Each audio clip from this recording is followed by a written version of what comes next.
Hello, you're watching the Star News Update. I'm Esther Chandran. Transparency International Malaysia President Datuk Paul Low, who recently presented the Berlin-based Global Corruption Report, has resigned as president of the organization. In a statement, Low says he accepts full and sole responsibility for release of the Malaysian chapter of the report. TI Malaysia's Secretary General Dr. Loy Keng Min says the resignation is in light of differing interpretations and views garnered following the release of the Global Corruption Report 2009. He says in the interim, Datuk Muhammad Iqbal will be acting president in line with the constitution of the organization.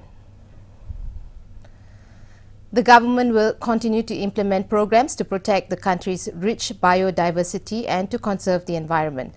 Deputy Prime Minister Tan Sri Muhyiddin Yassin says the government was also committed to address environment-related problems, particularly concerning garbage and solid waste disposals. Maka saya kira tidaklah agak terlambat bagi kita meletakkan soal pemeliharaan alam sekitar, menjaga dan memelihara segala kepelbagaian bio itu diberikan perhatian yang agak utama, bukan saja dari segi dasar, tapi dari segi program, tindakan yang perlu kita laksanakan untuk memelihara alam sekitar kita ini. Pentingnya kita pertahankan khazanah semula jadi yang Allah kurniakan kepada kita. Segala keistimewaan ini harus kita pelihara dan kita kekalkan untuk menjadi warisan bagi generasi anak-anak kita yang akan datang. He said this when addressing staff of the Prime Minister's department at its monthly gathering Monday. Muhyiddin says as one of the top 10 nations in the world rich with biodiversity, Malaysia is aware of the crucial need to protect its natural heritage.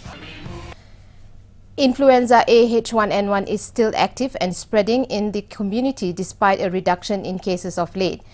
Health Director General Tan Sri Dr. Muhammad Ismail Merican says the public is advised to take precautions and abide by the guidelines set by the ministry and to refrain from visiting crowded areas. He says there are no new deaths from the flu and the death toll remains at 77. He said in a statement Monday that about 120 influenza-like illness patients were admitted to the hospital while 106 more were discharged. Ismail says 13 of the 15 patients in the intensive care unit are high-risk patients. 7 are children below the age of 5. The Court of Appeal has allowed an application by 2 former Tabung Haji General Managers for a stay of execution of their 10-year jail sentence for fraud and criminal breach of trust (CBT) involving 200 million ringgit of the board's money 8 years ago. In granting the stay, a panel of 3 judges comprising Datin Paduka Zaleha Zahari, Datuk Sulaiman Daud and Datuk Jeffrey Tan Kok Hwa allowed Datuk Amin Sidek and Datuk Muhammad Shafi'i to be released on a 500,000 ringgit bail each, pending the appeal on their conviction and sentence. Amin, who was Tabung Haji's former Senior General Manager for Finance, and Muhammad, who was the former Senior General Manager for Investment, were sentenced to 10 years jail, each by the Sessions Court in 2007 after they were found guilty. For more updates, log on to thestaronline.tv. I'm Esther Chandran. Thanks for watching.